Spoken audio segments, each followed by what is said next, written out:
السلام عليكم ورحمة الله وبركاته. ازيكم عاملين ايه؟ يا رب تكونوا بخير وبصحة وسلامة. ماتش الاهلي وبتروجيت خلص خلاص، الاهلي كسب 2-1. ماتش عنوانه الفرص الضايعة. الاهلي بيتفنن يضيع فرص. ماتش زي ده يخلص يطلع خلصان 6 7 8 عادي جدا، زي ما انت عايز تقول قول.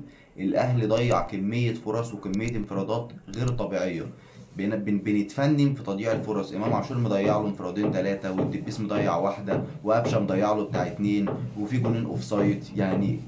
هنتكلم عن كل حاجه في الماتش، بس ماتش غريب. انت كسبان اتنين وجي في الجون في الاخر خالص يعني.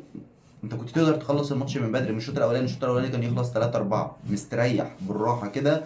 تخلص الماتش 2 3 يعني 3 4 في الشوط الاولاني بالراحه كده. الماتش بدأ تشكيلة الأهلي زي شبه تشكيلة الماتش اللي فات. الشناوي هو بس شوبير متهيألي اللي اتغير. الشناوي ثلاثة في الدفاع، هاني وربيعة والعش. ولعب قدامهم أربعة، الدبيس ومروان والسولية والشحات. قدامهم قفشة، وقدامهم جراديشار وإمام. إمام اللي أون فاير حرفيا، يعني إمام أون فاير حرفيا. بس ناقصه يعني حتة يعني إيه، تخليص. يعني خلص. يعني النهاردة كنت ممكن تبقى طالع بهاتريك. اقل حاجه تطلع بهاتريك اجوان، 3 اجوان اقل حاجه لامام عاشور النهارده. فانت لازم تخلص. لان في متوشه مش هيجي لنا كل الفرص دي، يعني في متوشه مش هنلاقي المساحات دي كلها والفرص دي كلها. فالمفروض ان احنا نتعود ان احنا الفرصه اللي تيجي نخلصها. نخلص على طول. جالنا فرصه يعني جالك يا امام ثلاثه، على الاقل تجيب اتنين. جالك اربعه تجيب ثلاثه، ما تضيعش كل ده. يعني امام النهارده جايب جون ومضيع له بتاع اربعه مثلا، مع انه هو نجم الماتش مفيش اختلاف، وهو يعني اون فاير اون فاير. وجراديشار جامد جدا، مع ان النهارده كنت ملاحظ ان ما جالوش كور كتير. يعني ما جالوش كور كتير النهارده. ماتش مهم، المكسب مهم. عندنا الماتش اللي جاي مع غزل المحله، وبعدين الاسماعيلي. فالماتشات ورا بعضيها، والمكسب مهم. مكسب بيجيب مكسب.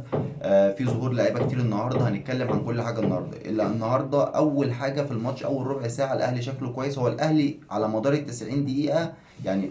الشوط الاولاني الاهلي متسيد الماتش كله.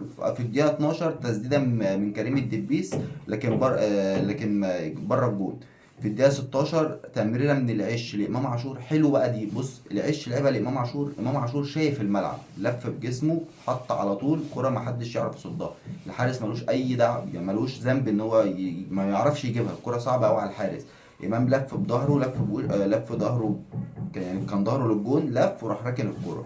دي في الدقيقة 16. الدقيقة 20 غلطة من العش، لكن تعدي كده ايه، ربنا يسترها. العش الماتش اللي فات برضه كان ليه غلطة. العش جامد جدا وعاجبني، بس لسه عنده سنه كده. يعني الماتش اللي فات غلط غلطه وعدت، والماتش ده غلط غلطه وعدت. فلازم ياخد باله من الحاجات ديت. في الدقيقه 32 فرصه سهله قوي كانت لقفشه بعد تمريره من امام عاشور، لكن برضو قفشه يضيعها. قفشه النهارده كان اسوأ لاعب في الماتش من وجهة نظري. يعني قفشه النهارده كان اسوأ لاعب في الماتش. كان يعني انا شايفه بيعمل كل حاجه غلط في الملعب، كل حاجه غلط في الملعب. وبيهدر فرص بطريقه غريبه، وشوط من بعيد كده باستهتار وبساط غير. قفشه من ان انا بحبه جدا وعايزه يرجع مستواه تاني، بس قفشه فعلا النهارده كان وحش جدا. الدقيقه 39 فرصه لامام عاشور، رقص الجون. يعني امام عاشور خد الكوره، رقص اللاعب ورقص الجون. الكوره طولت منه شويه، ده بقى اللي بنتكلم فيه. يعني انت امام اول ما استلمت ورقصت حط، لا مرقص الجون، طب حط. طولت منه، الدبيش شاطها طلعت بره. الدقيقه 41 تسديده من الشحات. حلوه قوي. تسديده كانت من على اليمين قوي كده. هي خبطت، الحكم حسبها ضربه مرمى، لكن هي كانت ضربه ركنيه. خبطت في لاعب وخرجت. الشوط الاول خلص. شوط اول ممتع للنادي الاهلي. الاهلي عمل كل حاجه كان ينقصه، بس انت تخرج الشوط ده 3 4. لكن الاهلي عمل كل حاجه في الكوره. بدا الشوط الثاني في الدقيقه 45 تسديده لامام عاشور بشماله.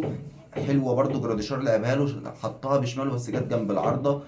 من الدقيقه 45 يعني بعد الهجمه ديت خدنا لنا 10 دقايق او ازيد من 10 دقايق بشويه يعني. الاهلي مش موجود، يعني بالظبط ربع ساعه الاهلي مش موجود. مضغوط، في ضغط علينا جامد. حتى الشناوي كان عمال يزعق للعيبه، وكان ممكن يخش فينا جون في اي لحظه. بس يعني الحمد لله عدت وربنا ستر. وماتش بقى خلاص. انت بتحس بقى ان في خطوره، اللي احنا يعني بقى في سيناريو بقى في دماغي، اللي هو اللي احنا ضيعناه يترد علينا. اللي يضيع يستقبل. اللي ضيعناه الشوط الاولاني يترد علينا الشوط الثاني. في الدقيقة 59 إمام يهدر انفراد بعد تمريرة من جراديشار. جراديشار لعب له كورة وإمام ضيعها، شاطها في الحارس. ده اللي احنا بنتكلم فيه. كان ممكن تحطها من فوق الجول لوب، تركنها بطريقة، لكن انت اخترت جسم الحارس. في الدقيقة 60 خرج الشحات والسوليه، ونزل ندفد ومحمد عبد الله. اول حاجه خروج السوليه مش بالنسبه لنا، او الشحات برضو، مش الاثنين كانوا كويسين. انت لو عايز تخرج حد في الملعب كان سيء فهو محمد مجدي قفشه، فانت سايبه وتنزل لي ندفد ليه؟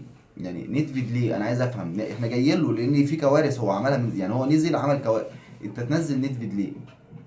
ليه؟ يعني ندفد اصلا بيخش القايمه ليه؟ احنا من قله النص عندنا 8 نص، يعني 8 لعيبه في نص الملعب غير كريم ندفد. ليه بتنزل لي كريم ندفد؟ يعني كريم ندفد فيه ايه زياده او احسن؟ يعني احسن في ايه من الناس اللي عندي؟ موضوع غريب بجد ومستحق، يعني يستحق ان احنا نفكر فيه. هو كريم نيدفيد بينزل ليه؟ هو كريم نيدفيد بيلعب في الاهلي ليه؟ هو كريم نيدفيد اصلا كولر مقتنع بيه؟ ايه اللي عنده مخليه مقتنع بيه؟ الراجل نزل، من اول ما نزل هو نزل في الدقيقه 60، يعني لعب له 30 دقيقه، 35 دقيقه بالظبط، 35 دقيقه ميس باص، تحركات غلط من اول ثانيه نزل فيها، عمال يشوح ويعترض، خد انذار وكان ممكن يطرد وعمال يشوح. الجون اللي دخل فينا في الدقيقه 95 هو اللي كان مع اللاعب بينط نطه البطريق، حته ما تنط يا ابني. وهو من اول ما نزل عمال يعمل كده وكده وهده يا عم تلعب كوره، يا عم انت نازل تشاور بايدك. فلا انا مش فاهمها بصراحه. في الدقيقه 66 محمد عبد الله دخل، راح بكوره ضغط، كوره طولت منه، ضغط خد الكوره راح، ما طمعش لعبها بالعرض، مديها متقشره لجراديشار قدام الجون بيقول له هات جون، وجراديشار جاب التاني. محمد عبد الله انا شايفه خامه مبشره جدا جدا جدا للنادي الاهلي، واللاعب ده لازم ياخد ماتشات، لازم ياخد ماتشات باستمرار، ينزل شوط في نص ساعة في ماتش كامل. اديله ماتشات، لاعب يجي منه وهيبقى وينج، وانت ما عندكش حد بيلعب بشماله في الوينجات، هيبقى وينج هيفيدنا كتير قوي. اتمنى ان هو ياخد فرصة. الدقيقة 78 امام يهدر انفراد برضو تاني، يعني امام انفراد تاني، امام ضيعه، ده اللي بنتكلم فيه بقى. والكرة راحت بعد ما الانفراد ضاع، راحت لهاني عملها عرضية، جراديشار جابها بدماغه بس الجون اتحسب اوفسايد، وهو اوفسايد صحيح. ودي حاجه اثبتت لنا ان جراديشار بيلعب بدماغه حلو، طمنتنا ان هو بيلعب رأسيات حلوه. في الدقيقه 80 نزل كوكا واحمد رضا وخرج قفشه وجراديشار. قفشه المفروض كان يخرج من بدري، جراديشار يعني انا اتوقع ان كولر حس ان هو عنده وقع كذا كوره كده، فكويس ان هو خرجه يريحه عشان ما عندناش غيره. وقفشه خروج منطقي، اللي هو المفروض اصلا كان خرج من بين الشوطين اصلا. ونزول كوكا واحمد رضا. احمد رضا بالمناسبه، يعني احمد رضا انا شايف لاعب محترم، لمساته كويسه للكوره، تحركاته طويل، بيعرف يلعب بدماغه. اتمنى ان ياخد فرص، بدل ما انت بتدي لكريم نيدفيد ادي لاحمد رضا. يعني بدل ما كريم نيدفيد بياخد فرص ما يستحقهاش ادي لاحمد رضا. الدقيقه 88 الدقيقه 87 جبنا جون تالت لكوكا، كوكا جاب جون شوطه خبطت وراحت، بس هي كانت اوفسايد. انا كان نفسي احمد رضا يشوطها، احمد رضا كان على حدود ال 18 متصلحه، كان نفسي يحطها، هو بصاها لكوكا لكن الكره كانت اوفسايد. الدقيقه 95 الدقيقه 88 نزل حمزه عبد الكريم الناشئ وخرج امام. انا كان نفسي امام يخرج من بدري تريح امام، انت امام بقاله فتره مهلوك حرفيا فلازم تخرجه، انت اتاخرت في تبديله. حمزه عبد الكريم ما شفنالوش حاجه بصراحه، هو كله بيتكلم ان هو موهبه جباره، بس هو نزل في وقت قليل قوي، نزل بتاع 7 دقايق ما لحقناش نتفرج عليه. في الدقيقه 95 هدف بتروجيت، كوره عرضيه يعني عاديه خالص، كريم نيدفيد واقف مع المهاجم، اطلع يا عم طلع بدماغك، بينط نطه غريبه جدا، بجد والله نطه يعني غريبه جدا، ما تفهملهاش، هي مش غلطه الشناوي يعني، او ممكن تقولي الشناوي ما كانش طلع، انت تفهمش، بس هو انت الطبيعي ان انت معاك لاعب والكره بتتلعب عرضيه فانت هتطلع معاه على الاقل ضايقه، انت ما عملتش اي حاجه، انت طلعت سنه كده بس. انا مش عارف، انا مش عارف ده بيلعب في الاهلي ازاي. اتمنى ما اشوفوش تاني في الملعب بجد، يعني انا اتمنى ان انا ما اشوفوش تاني في الملعب خالص خالص. في واحد لازم نديله حقه، كريم الدبيس، انا كريم الدبيس عاجبني جدا جدا جدا جدا. آه، بيعمل كل حاجة، بيدافع بيهاجم بيلعب بروح، جرينتا بيجري وبيشوط بيعرض، عامل عرضية النهاردة، كام عرضية فيهم عرضية جميلة قوي اتعملت اللهم ذكرني افتكر لك، في اخر الماتش عمل عرضية، العرضية دوا لمحمد عبد الله، عمل عرضية لمحمد عبد الله، دوا حطها له على دماغه، بس محمد عبد الله حطها يعني ما حطهاش جاي، حطها بالراحة، عمر صلاح مسكها.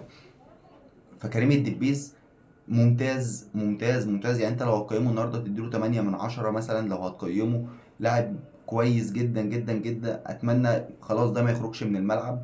علي معلول هيرجع طبعا هيقعده، بس انا اتمنى ان كريم الدبيس يبقى بديل علي معلول، ويحيى عطية الله نخلص اعارته ونمشيه خلاص. انا شايف ان كريم الدبيس احسن من يحيى عطية الله بكتير. مروان عطية لسه مستواه ثابت ما شاء الله، يعني ما شاء الله ما شاء الله. مروان عطية هو اللي ظابط لك نص الملعب. السولية لسه ناقصه شوية، بقاله كتير طبعا السولية بعيد. لسه ناقص شويه للسوليه. الشحات انا شايف الشحات ما شاء الله ابتدى يجيب كتير من مستواه، يعني الشحات ابتدى يجيب كتير، هو لسه ما جابش مستواه بنسبه 100%، بس يعني بنسبه 50% ابتدى يجيب مستواه. قفشه لازم يراجع حساباته. قفشه سيء جدا جدا جدا جدا.